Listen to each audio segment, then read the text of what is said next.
اسلام تو سچا دین ہے، مگر دنیا اس سے کیوں دور ہے؟ اہل ظاہر اور اہل باطن میں فرق کیوں ہے؟ یہ سوال اکثر لوگ کرتے ہیں۔ آپ نے تو ادب میں یہ سوال کیا ہے، مگر اللہ سے یہ سوال کرتے ہیں کہ دین اسلام آپ کا ہے۔ بے شک اللہ کے نزدیک دین تو اسلام ہے، اور آپ قادر بھی ہیں، اور مالک کائنات بھی آپ ہیں۔ تو کیا وجہ ہے کہ آپ کی دنیا کے اندر لوگوں کی زیادہ تعداد اسلام میں داخل نہیں ہوئی، جبکہ یہ دین سچا بھی ہے اور قدرت بھی آپ کے پاس ہے؟ پیسے آپ ان کو دیتے ہیں جو ماننے والے نہیں، اور بیچارہ مسلمان پریشان ہے، تو اس کی کیا وجہ ہے؟ تو لوگ یہ پوچھتے ہیں اللہ سے۔ بس اللہ کریم نے اس کی وجہ یہ بتائی ہے کہ آپ اس بات میں پریشان نہ ہوں کہ کون سی بات کثرت میں ہے اور کون سی بات قلت میں ہے۔ اسی طرح باطن سب لوگوں پر آشکار نہیں ہوتا، تو اس میں پریشانی کی بات نہیں ہے۔ کہنے کا مقصد یہ ہے کہ اہل ظاہر میں بھی اگر اصلاح نفس ہو جائے تو وہ سارے اہل باطن ہی ہیں۔ فرق اس لیے محسوس ہوا کہ کچھ عرصے سے اہل باطن کے نام پر کچھ ایسے لوگ شامل ہو گئے جو ظاہر سے بالکل عاری تھے، اس لیے پھر ان کا رستہ رک گیا، کیونکہ وہ نظام ظاہری کے بالکل قائل ہی نہیں رہے تھے۔ پھر کچھ ہندو تہذیب مل گئی، کچھ اور تہذیبیں مل گئیں، ورنہ تو یہ تھا کہ جہاں بزرگوں کا نام آتا ہے تو سارے اہل ظاہر تھے اور سارے اہل باطن تھے۔ آپ کسی بزرگ کا نام لو جو بڑے منصب والے ہیں تو ان کے پاس مسجد ضرور ہوگی۔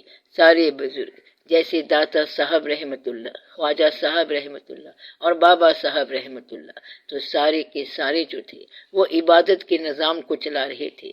پھر یہ تضاد کیوں ہوا؟ یہ بیفرکیشن کیوں ہو گئی؟ کچھ شخص ایسے تھے، کچھ خانقاہیں ایسی تھیں جہاں ظاہری عبادت ہی نہیں ہو رہی تھی، اس لیے یہ فرق پڑ گیا۔ بہرحال اگر کوئی ایسا مقام آ جائے کہ باطن اور ظاہر میں کہیں انتخاب کا موقع ہو تو ظاہر کو ترک نہیں کرنا چاہیے، تو باطن جو ہے اللہ کی مہربانی سے ملتا ہے۔ کہیں ظاہر کے نظام میں کوتاہی نہ کرنا بلکہ اس کو ماننا۔ اللہ تعالیٰ نے ظاہر کے نظام کی حفاظت باطن والوں کے ذریعے کی ہوئی ہے، تو ظاہر ٹھیک رکھنا اچھی بات ہے۔ اسی طرح قلت میں ہونا اس طرح ہے جس طرح 5 نمازیں ہر کوئی پڑھتا ہے لیکن تہجد کوئی کوئی پڑھتا ہے۔ ایسا کیوں ہے؟ ایسے لوگ بہت کم ہیں۔ بس جس کو جو شعور ملا ہے وہ ٹھیک ہے۔ سارے لوگ جو ہیں وہ پیسہ جمع کرنا نہیں پسند کرتے ہیں، کچھ لوگ خرچ کرنا بھی پسند نہیں کرتے ہیں۔ اب ایسے لوگ بھی دنیا میں ہیں، مگر انہیں اللہ تعالیٰ نے کم تعداد میں رکھا ہوا ہے۔ دراصل سچے انسان سارے ایک ہی ہیں۔ دین کے حوالے سے اچھی نیت والے لوگ ایک ہی ہیں، اہل ظاہر ہوں یا اہل باطن ہوں، سب ایک ہی ہیں، اور سب کا مقصد رضائے الہی ہے۔ یہ جو درمیان میں کلیش ہوا بریلوی، دیوبندی اور اہل حدیث کا، تو یہ درمیان میں غلط ہو گیا۔ یہ اللہ تعالیٰ فضل کرے گا اور سب ٹھیک ہو جائیں گے۔